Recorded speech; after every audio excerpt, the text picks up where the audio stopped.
Hello students, कैसे हैं आप लोग।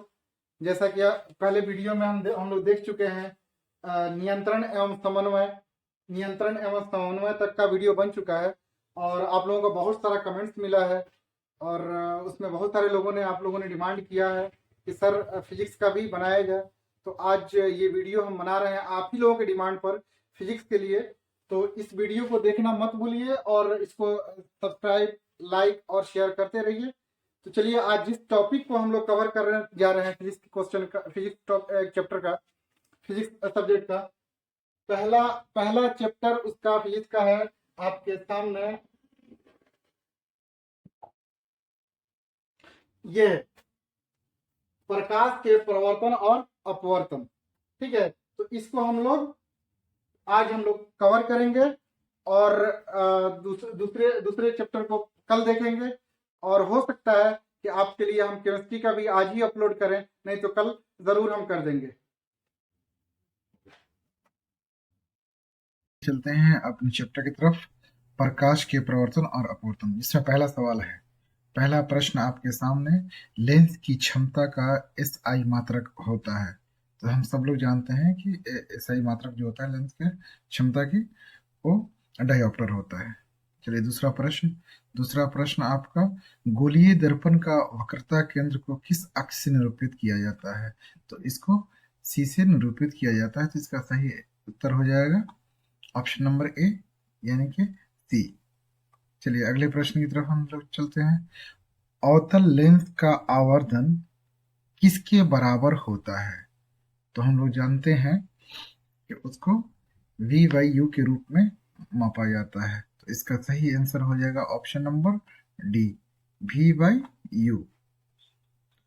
चलिए अगला प्रश्न है, समतल दर्पण के द्वारा बना प्रतिबिंब कैसा होता है? समतल दर्पण के द्वारा, तो समतल दर्पण के द्वारा बना प्रतिबिंब काल्पनिक होता है, हमेशा काल्पनिक होगा।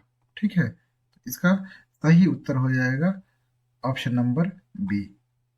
चलिए अगले प्रश्न की तरफ देखिए स्टूडेंट्स, इसमें अक्सर आप लोगों का जो है ना, ज्यादातर क्वेश्चन जो पूछेगा वो ऐसे ही पूछेगा, और एक दो प्रश्न होता है जो कैलकुलेशन के रिलेटेड होता है, यानी कि जिसमें हम लोग गणित का इस्तेमाल करते हैं, वो आगे आएगा, हम लोग देखेंगे। चलिए अगला प्रश्न आपके सामने है, अवतल लेंस के सामने अनंत पर रखे, यानी इन्फिनाइट पर रखे बिंब का प्रतिबिंब किस प्रतिबिंब की स्थिति होती है? अवतल लेंस कह रहा है, अवतल, उत्तल नहीं है, अवतल है, यानी कि अवतल लेंस के अवतल लेंस के सामने अनंत पर रखे बिंब का प्रतिबिंब की स्थिति होती है, फोकस पे होती है, हमेशा इसका आंसर होगा फोकस पे। चलिए अगला प्रश्न आपके सामने, टू डायोप्टर क्षमता वाले लेंस का फोकसांतर कितना होता है? 2D क्षमता वाले लेंस का फोकसांतर, तो इसका होता है, जैसा कि हम लोग जानते हैं, इसका फॉर्मूला होता है P बराबर 1/f इन मीटर होता है ना। तो ये दो डायोप्टर है, इज इक्वल टू 1/f। तो ये इधर जाएगा और दो इधर आएगा, तो इसका क्या हो जाएगा? f इज इक्वल टू 1/2, 1/2 यानी कि 0.5 मीटर, 0.5 मीटर हो जाएगा। अगर सेंटीमीटर में दिया रहता तो 50 सेंटीमीटर हो जाता। तो इसका सही उत्तर क्या हो जाएगा? इसका सही उत्तर है ऑप्शन डी, यानी कि 0.5 मीटर। ये वाला आप लोग याद रखिएगा, ये बढ़िया आप लोगों का ये है, यही मेन सूत्र है। P equal to 1/f, f metre में होगा हमेशा। ठीक है, तो इसका सही उत्तर हो जाएगा ऑप्शन नंबर डी, यानी कि 0.5 मीटर। चलिए अगले प्रश्न की तरफ। अगला प्रश्न है आपका, ऐसे ही क्षमता ऐसे ही आपको लगभग क्वेश्चन ऐसे ही मिलेगा, अगर थोड़ा बहुत कैलकुलेशन मिलेगा भी तो सूत्र वगैरह पूछेगा आप में आपसे, या फिर अक्सर वही जो जो एकदम सीधा सा सवाल है वही पूछेगा। चलिए अगले प्रश्न की तरफ। 7वां नंबर, किसी उत्तल लेंस का फोकसांतर 50 सेंटीमीटर है, तो उसकी क्षमता क्या होगी? जैसे हम लोग अभी 6 नंबर प्रश्न में हम लोग देखे हैं, 2D क्षमता वाले लेंस का फोकसांतर 50 सेंटीमीटर है, 0.5 मीटर का मतलब 50 सेंटीमीटर। तो यहाँ पे अब यही कह रहा है, किसी उत्तल लेंस का फोकसांतर 50 सेंटीमीटर, उसकी क्षमता क्या होगी? तो हम सब लोग जानते हैं, हम सब लोग लगभग हम लोग जानते हैं कि F P is equal to 1/f, और f जो होगा ये क्या होगा, मीटर में होगा। ठीक है, तो इसका फोकसांतर यानी कि 50 सेंटीमीटर है, यानी कि p इज इक्वल टू 1/0.5, ठीक है, मीटर में हो जाएगा 5। तो इसको जब हल करेंगे तो ये दशमलव ऊपर जाएगा, तो ये हो जाएगा 10 और ये हो जाएगा 5, ठीक है। और इससे 5 एकम 5 और 5 दूने 10, तो इसका पावर जो हो जाएगा क्षमता, यानी कि 2 डायोप्टर हो जाएगा, 2D, ठीक है, प्लस 2D है, ठीक है, प्लस 2D दिया है तो आप लोग भी आंसर मार दीजिए। क्लियर है? तो इसका उत्तर हो जाएगा ऑप्शन नंबर डी, 2D। वही है, सेम क्वेश्चन है 6 नंबर वाला। क्लियर है? चलिए अगले प्रश्न की तरफ हम लोग बढ़ते हैं। अगला प्रश्न है, प्रकाश की किरणों का पथ दर्शाने वाले चित्र को कहा जाता है, किरण आरेख कहा जाता है, ठीक है ना, एकदम क्लियर होना चाहिए। किरण आरेख इसका उत्तर होगा, किरण आरेख उत्तर होगा, ठीक है, क्लियर है। चलिए अगले प्रश्न की तरफ। अगला प्रश्न है, उत्तल लेंस की क्षमता होती है, हमेशा धनात्मक होती है, उत्तल लेंस की क्षमता हमेशा धनात्मक होगी, यानी कि उत्तल जो लेंस होगी उसकी क्षमता क्या होगी, हमेशा धनात्मक होगी। चलिए अगले प्रश्न की तरफ। अगला प्रश्न है, प्रकाश की किरणों को के समूह को क्या कहते हैं? सब हम लोग जानते हैं प्रकाश की किरणों के समूह को किरण पुंज कहा जाता है, ठीक है ना, यानी कि बीम। चलिए इसका इसका आंसर हो जाएगा, इसका आंसर किरण पुंज, ठीक है, क्लियर है। चलिए अगले प्रश्न की तरफ। अगला प्रश्न है, निम्न में से कौन सा पदार्थ लेंस बनाने के लिए प्रयुक्त नहीं किया जा सकता है? जल, जल होता है, जल होता है, कांच, कांच से भी दिखेगा, प्लास्टिक ये भी किया जाता है, तो ये तो तीनों तो हो गया। तो इसमें पूछ रहा है कि नहीं किया जाता है, नहीं किया जाता है मतलब जिसका इस्तेमाल हम लोग, इसका उपयोग हम लोग नहीं कर सकते हैं, क्या बनाने के लिए, लेंस बनाने के लिए। तो मिट्टी, मिट्टी किससे कुछ नहीं दिखेगा, मिट्टी से भाई ना कुछ अपवर्तन होगा ना प्रवर्तन होगा, ठीक है। तो इसका सही उत्तर क्या हो जाएगा, ऑप्शन नंबर डी, यानी कि मिट्टी, ठीक है। चलिए अगले प्रश्न की तरफ। क्लियर है? अगले प्रश्न की तरफ। अवतल लेंस की क्षमता होती है, यहाँ पे 9 नंबर प्रश्न था, उत्तल लेंस की क्षमता धनात्मक होती है, और आपका 12 नंबर प्रश्न है, अवतल लेंस की क्षमता होती है। तो ये दोनों आप लोग याद रखिएगा, बिल्कुल अच्छे से याद रखिएगा कि ये अवतल लेंस जो होता है ऋणात्मक होगा। क्या होगा? अवतल लेंस का ऋणात्मक होता है, ठीक है, इसकी क्षमता क्या होती है, ऋणात्मक होती है, निगेटिवली। चलिए अगला अगला अगला प्रश्न है, अवतल लेंस को कहते हैं, आप सारी लेंस कहते हैं, अवतल लेंस को क्या कहते हैं, आप सारी लेंस कहते हैं, और उत्तल लेंस को आगे आएगा। किस दर्पण से वस्तु का बड़ा प्रतिबिंब बनता है, किस लेंस से वस्तु का बड़ा प्रतिबिंब बनता है, ठीक है। तो इसका आंसर क्या हो जाएगा, अवतल लेंस। तो इसका आंसर हो जाएगा अवतल लेंस। तो हम लोग अवतल लेंस पे टिक लगा देंगे, ठीक है, अवतल लेंस से किसी भी वस्तु का बड़ा प्रतिबिंब बनता है। चलिए अगले प्रश्न की तरफ। उत्तल लेंस को कहते हैं, देखिए वहां पे पूछा था आपसे कि अवतल लेंस को कहते हैं तो अपसारी लेंस, और उत्तल लेंस को क्या कहते हैं, अभिसारी लेंस कहा जाता है। ठीक है, तो उत्तल लेंस को अभिसारी लेंस कहा जाएगा। दोनों चीज याद रखिएगा एकदम, आपको ये पूछना ही पूछना है, बहुत इंपॉर्टेंट क्वेश्चन है। चलिए अगले प्रश्न की तरफ बढ़ते हैं। अगला प्रश्न है, प्रकाश के प्रवर्तन के कितने नियम होते हैं? प्रकाश के प्रवर्तन के कितने नियम होते हैं? ठीक है ना, बस यही नियम है और कोई नियम है नहीं, इसी नियम पे पूरा प्रकाश का ये चलता है। चलिए प्रकाश की इसी पे चलता है। आ, अगला प्रश्न है, जब प्रकाश की किरण हवा से कांच में, हवा से यानी यानी कि हवा जो है क्या है, तरल माध्यम है ना, और ये जघन माध्यम है कांच, तो कांच में प्रवेश करती है तो मुड़ जाती है, तो अभिलंब के की तरफ मुड़ेगी। तो इसका आंसर क्या हो जाएगा, अभिलंब के निकट। तरल से जघन्य में, ये जघन्य से सरल में, थोड़ा सा इसको याद रखिएगा। प्रकाश की किरण हवा से कांच की यानी कि हवा से कांच की तरफ मुड़ी जाएगी तो अभिलंब के तरफ मुड़ जाएगी, तो इसका आंसर हो जाएगा अभिलंब के निकट। ठीक है, क्लियर है। चलिए अगले प्रश्न की तरफ। अगला प्रश्न है, किसी दर्पण का,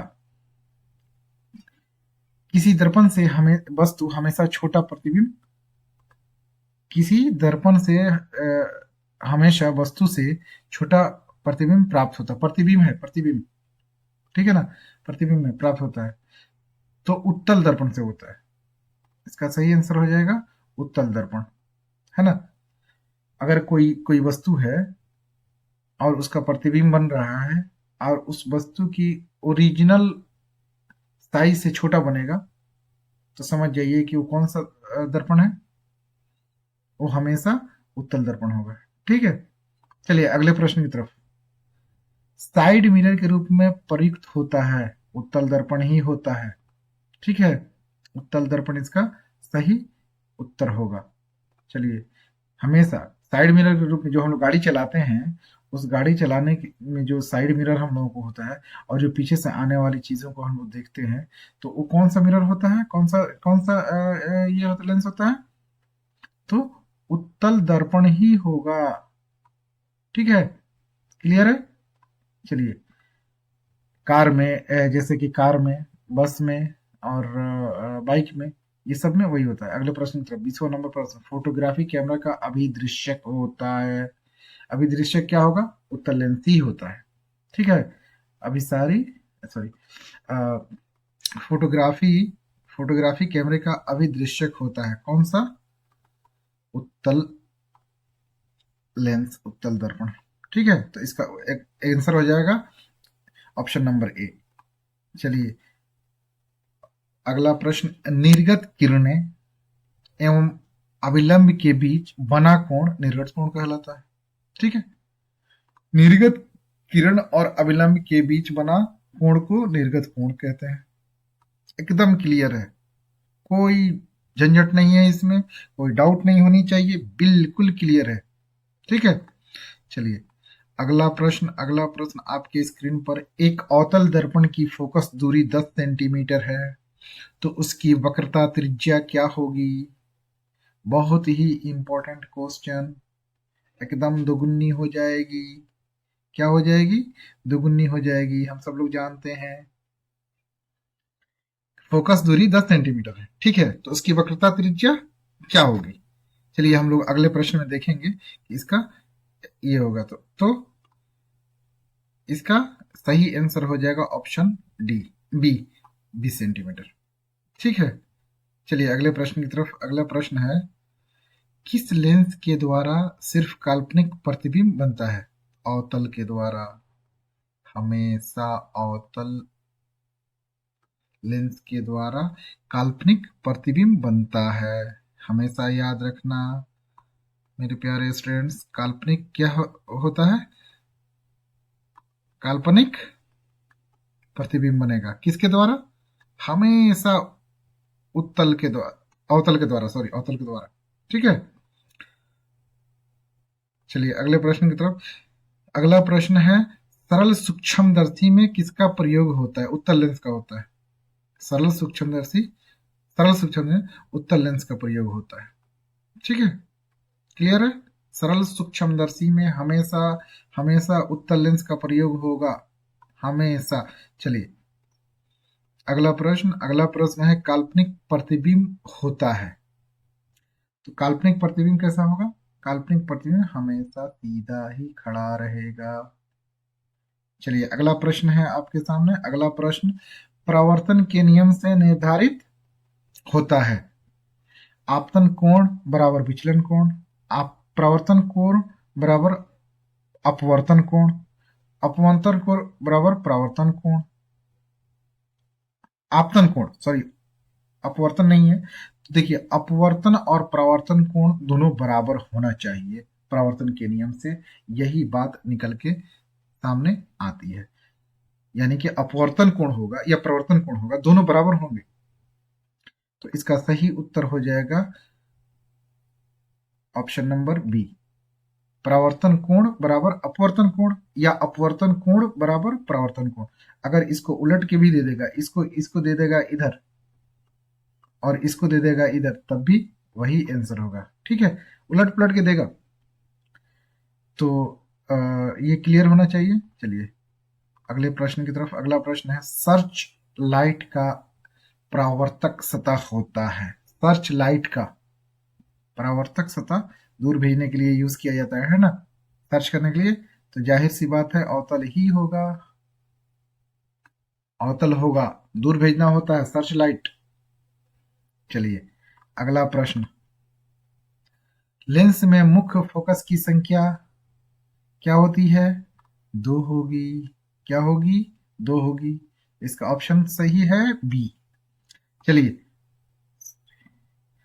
अगला प्रश्न आपके सामने, एक उत्तल लेंस की क्षमता 1 डायोप्टर है, तो उस लेंस की फोकस दूरी, फिर वही चीज P is equal to 1/f। f जो होगा किस में होगा बच्चों? अभी हम लोग देखे थे मीटर में होगा, मीटर में। ठीक है, तो 1 डायोप्टर है तो ये इक्वल टू 1 होगा, 1/f होगा। ठीक है, तो f को उधर भेज दीजिए तो क्या हो जाएगा? f is equal to 1/1 is equal to 1, यानी कि 1 मीटर।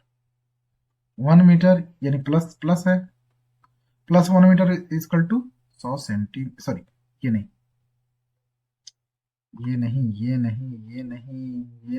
मेरे दोस्तों, ये नहीं होगा, सॉरी ये गलती से टिक लग गया है, ये नहीं होगा, प्लस वाला होगा। क्या होगा? प्लस वाला 100 centimetre. 1 metre is equal to कितना होगा? 1 मीटर बराबर 100 सेंटीमीटर होगा। ठीक है, 100 सेंटीमीटर, तो इसका आंसर हो जाएगा P equal to 1/f, f in metre होगा। ठीक है ना। चलिए अगला प्रश्न आपके स्क्रीन पे कुछ यूं है, 30 नंबर का, दाढ़ी बनाने में कौन सा दर्पण का प्रयोग किया जाता है? आप किसी चेयर पे बैठे हुए रहते हैं, आपका नाई दाढ़ी बनाता है, तो कौन सा मिरर होता है?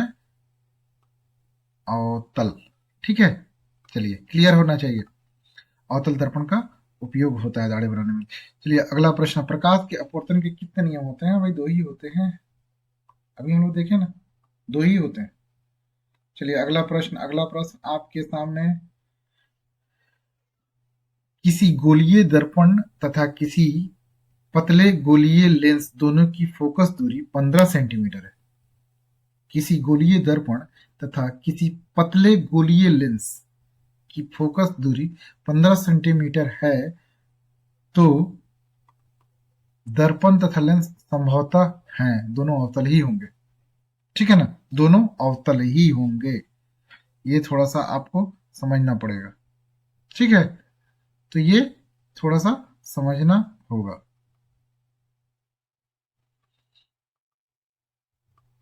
चलिए अगला प्रश्न आपके सामने, क्लियर कीजिए और यहाँ पे आइए।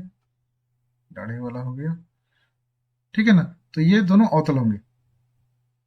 किसी गोलीय दर्पण तथा किसी गोलीय लेंस की दोनों की फोकस दूरी 15 सेंटीमीटर तो दर्पण तथा लेंस समतल अवतल ही होंगे, ठीक है। तो इसका सही आंसर क्या हो जाएगा?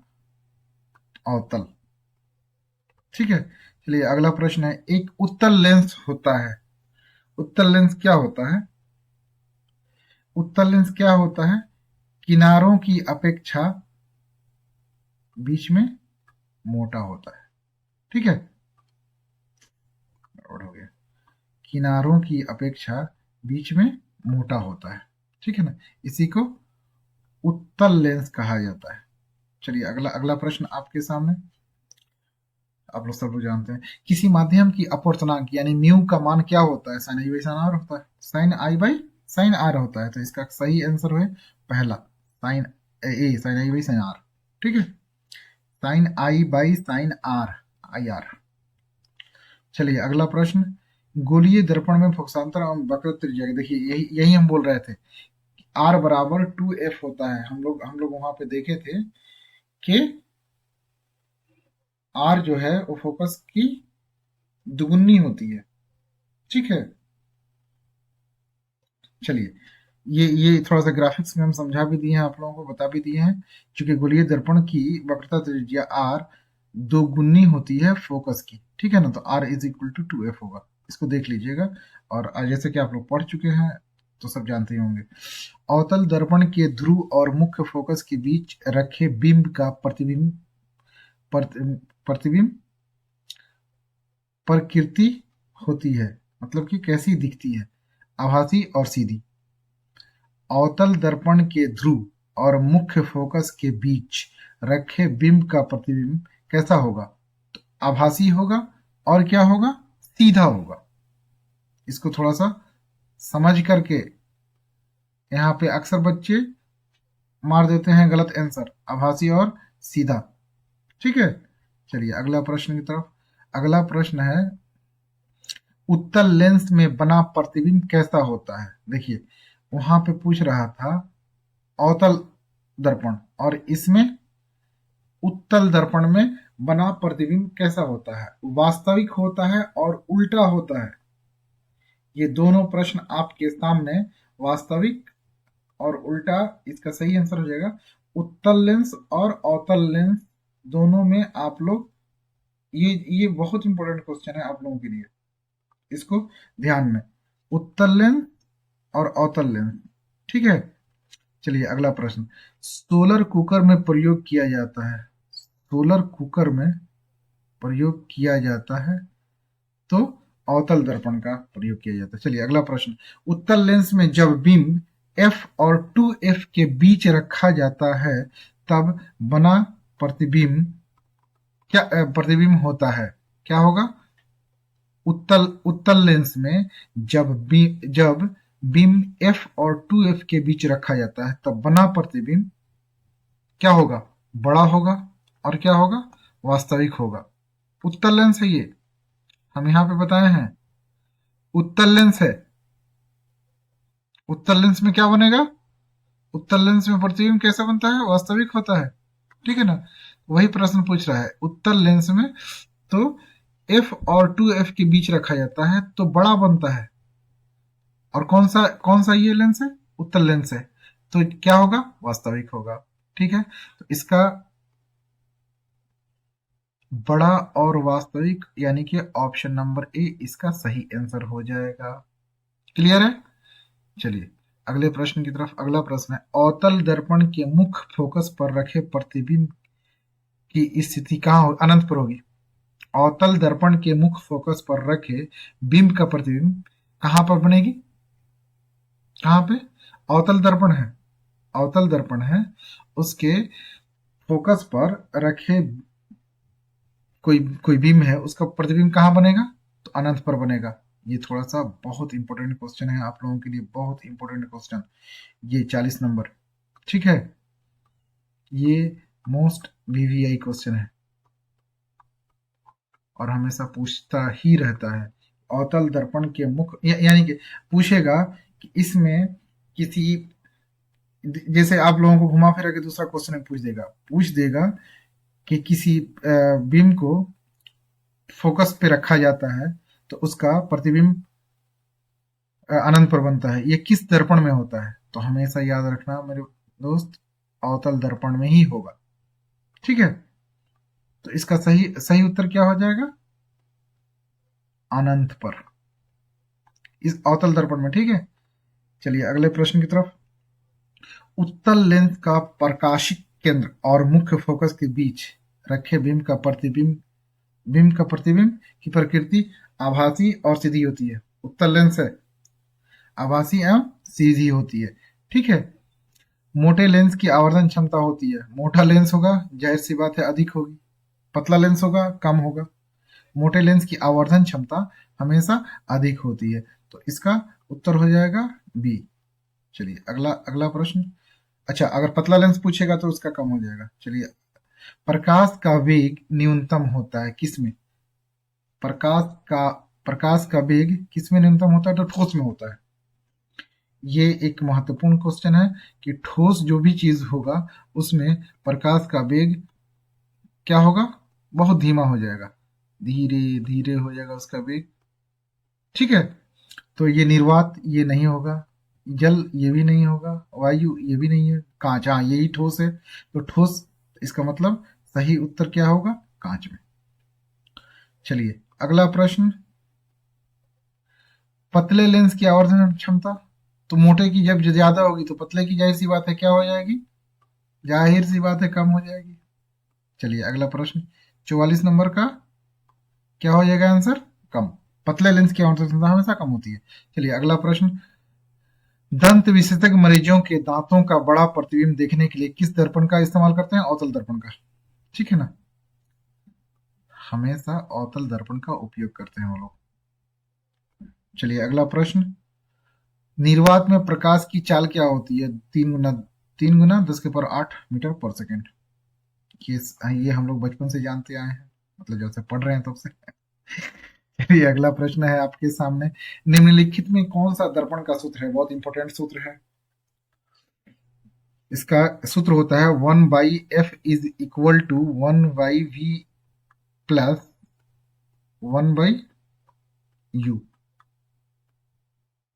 ठीक है, तो हमेशा ये इस सूत्र आप लोग जानते भी हैं और पढ़े भी हैं, तो इसको याद रखिएगा। यानी कि इसका आंसर हो जाएगा 1/v प्लस 1/u।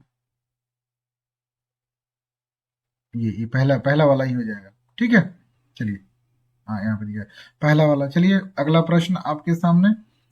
48 मोटर गाड़ी के चालक के सामने कौन सा लगा रहता है? फिर वही उत्तल दर्पण। ठीक है, हमेशा मोटर गाड़ी के चालक के सामने लगा रहता है उत्तल दर्पण।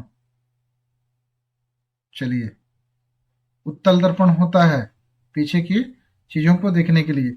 चलिए, किसी शब्दकोश में पाए गए छोटे अक्षरों को पढ़ते समय अपने में कौन सा पसंद करेंगे? 50 सेंटीमीटर फोकस दूरी का अवतल लेंस। अवतल लेंस दूर चला जाएगा, नहीं। 50 सेंटीमीटर फोकस दूरी में उत्तल लेंस, उत्तल लेंस लेकिन 50 सेंटीमीटर है, नहीं। 5 सेंटीमीटर फोकस दूरी का अवतल लेंस, नहीं, अवतल लेंस तो नहीं यूज करेंगे। ठीक है, मतलब छोटी वस्तुओं को देखने के लिए हम लोग हमेशा उत्तल लेंस का इस्तेमाल करते हैं और कम सेंटीमीटर फोकस दूरी का। ठीक है, इसको थोड़ा सा आप लोग याद रखिएगा। आइए यहाँ पे एक चीज हम बताते हैं, फिर ये गड़बड़ हो जाता है।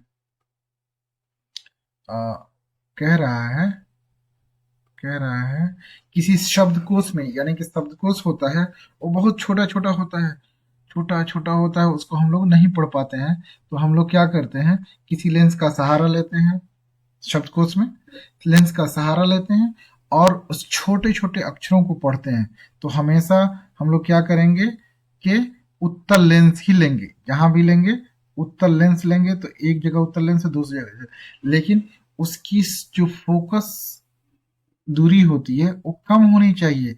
तो यहाँ पे 50 सेंटीमीटर है और यहाँ पे 5 सेंटीमीटर है, तो इसका सही उत्तर हो जाएगा ऑप्शन नंबर डी, 5 सेंटीमीटर। ठीक है ना, फोकस दूरी कम होनी चाहिए और लेंस कौन सी होनी चाहिए? उत्तल लेंस होनी चाहिए। चलिए अगले प्रश्न की तरफ। 50वां नंबर, किसी लेंस द्वारा उत्पन्न आवर्धन का एसआई मात्रक, किसी लेंस द्वारा उत्पन्न आवर्धन का एसआई मात्रक, आवर्धन का एसआई मात्रक मात्रकहीन होता है। ना मीटर होगा, ना सेंटीमीटर होगा, ना मिलीमीटर होगा, ना डेसीमीटर होगा, ना कुछ होगा। इसका सही उत्तर हो जाएगा मात्रकहीन होता है। ठीक है,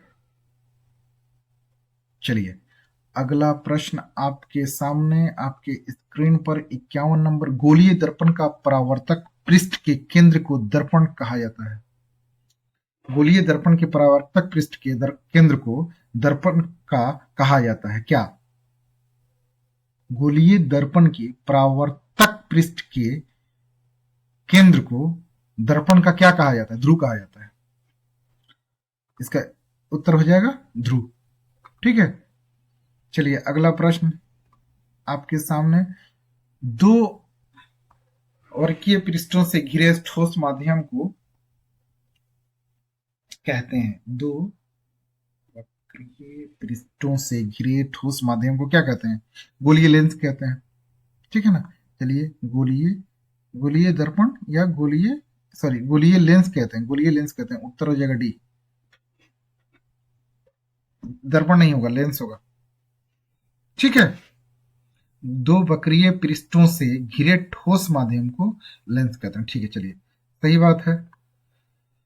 अगला प्रश्न है, उत्तल लेंस में जब बिंब f और 2f के बीच रखा जाता है तब बना प्रतिबिंब बड़ा और वास्तविक, ये हम लोग पहले भी देख लिए हैं। ठीक है, बड़ा और वास्तविक होता है। उत्तल लेंस है तो जाहिर सी बात है कि वास्तविक बनेगा, और f और 2f के बीच में रहेगा तो क्या बनेगा? बड़ा ही बनेगा। ठीक है, चलिए अगला प्रश्न, उत्तल लेंस के मुख्य फोकस पर रखे प्रतिबिंब की स्थिति होती है। उत्तल लेंस के मुख्य फोकस पर रखे, सीधे समानांतर होगी तो यह अनंत पे जाएगी। ठीक है, तो इसका उत्तर हो जाएगा अनंत। चलिए अगला प्रश्न आपके सामने, अवतल लेंस के मुख्य फोकस पर रखे बिंब का प्रतिबिंब स्थित होती है कहां पे? अवतल लेंस के मुख्य फोकस पर रखे बिंब का प्रतिबिंब की स्थिति कहां पे होती है? तो ये होगी केंद्र और फोकस के बीच। तो इसका उत्तर हो जाएगा प्रकाशिक केंद्र और फोकस के बीच। इसका सही आंसर हो जाएगा बी। ठीक है, इसका सही आंसर क्या होगा? बी, केंद्र और फोकस के बीच होगी। चलिए अगला प्रश्न 56, मोटर के कार के हेडलाइट में किस दर्पण का प्रयोग किया जाता है? दूर भेजना होता है ना, दूर भेजना होता है, यानी कि दूर भेजना होता है तो इसको अवतल दर्पण का हम यूज करेंगे। किसका यूज करेंगे? अवतल दर्पण का यूज करेंगे। ठीक है, तो अवतल दर्पण का हम लोग यूज करेंगे।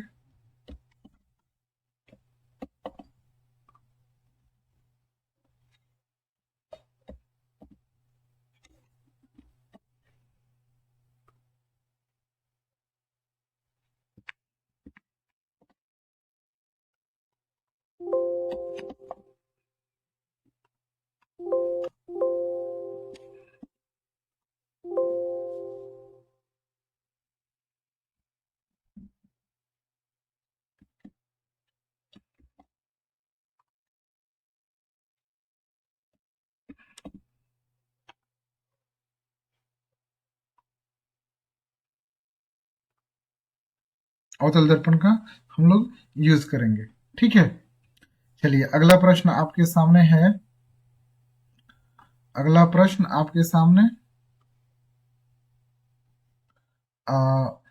लेंस के प्रकाशिक केंद्र से गुजरने वाला प्रकाश किरणें अपवर्तन के पश्चात 7 रंगों में विभक्त हो जाएंगी। क्या हो जाएंगी? 7 रंगों में विभक्त हो जाएंगी। लेंस के प्रकाशिक केंद्र से गुजरने वाली प्रकाश किरणें अपवर्तन के पश्चात, किसके पश्चात? अपवर्तन के पश्चात 7 रंगों में बट जाती हैं। ठीक है, तो इसका आंसर क्या हो जाएगा? आंसर हो जाएगा ऑप्शन नंबर बी। चलिए अगला प्रश्न है, अगला प्रश्न है हम लोगों का, अवतल दर्पण के सामने अनंत पर रखे बिंब का प्रतिबिंब किसी फोकस पर होता है? अवतल दर्पण होना चाहिए और सामने अनंत पर रखे बिंब का प्रतिबिंब की स्थिति फोकस पर, यानी कि फोकस पर रखे हुए चीज का अनंत पर बनेगा। चलिए अगला प्रश्न आपके सामने, अगला प्रश्न है, मुख्य अक्ष के समानांतर आने वाली कोई प्रकाश किरण अवतल लेंस से अपवर्तन के पश्चात, मुख्य अक्ष से के समानांतर आने वाली कोई प्रकाश किरण अवतल लेंस के अपवर्तन से दूर चली जाती है, दूर चली जाएगी। ठीक है, मुख्य अक्ष से आने वाली प्रकाश किरण दूर चली जाती है। ठीक है, तो इसका उसी पथ पर मुख्य चली जाती है, निर्गत कौन सी चली जाती है? निर्गत किरण मुख्य अक्ष से दूर चली जाती है। ठीक है, ऑप्शन नंबर डी इसका आंसर हो जाएगा। इसका इसका सही उत्तर हो जाएगा ऑप्शन नंबर डी। ठीक है, अवतल अवतल दर्पण है, अवतल अवतल लेंस है, सॉरी अवतल लेंस है। चलिए अगला प्रश्न, अगला प्रश्न है, मुख्य फोकस से गुजरने वाली प्रकाश किरण उत्तल लेंस लेम नहीं है, लेंस है, लेंस से अपवर्तन के पश्चात मुख्य फोकस से गुजरने वाली प्रकाश किरण उत्तल लेंस से अपवर्तन के पश्चात मुख्य अक्ष विपरीत तो नहीं जाएगी, विपरीत तो नहीं जाएगी, विपरीत नहीं जाएगी, समानांतर हो जाएगी। ठीक है, हाँ वो समानांतर चली जाती है, तो निर्गत किरण मुख्य अक्ष के समानांतर हो जाएगी, तो इसका ऑप्शन हो जाएगा बी। चलिए बच्चों, आज के लिए हमको यहीं पे हम लोग 60 प्रश्न कर लिए फिजिक्स का चैप्टर 1 का, और आगे हम लोग दूसरे चैप्टर को देखेंगे। जब तक के हमको दीजिए इजाजत।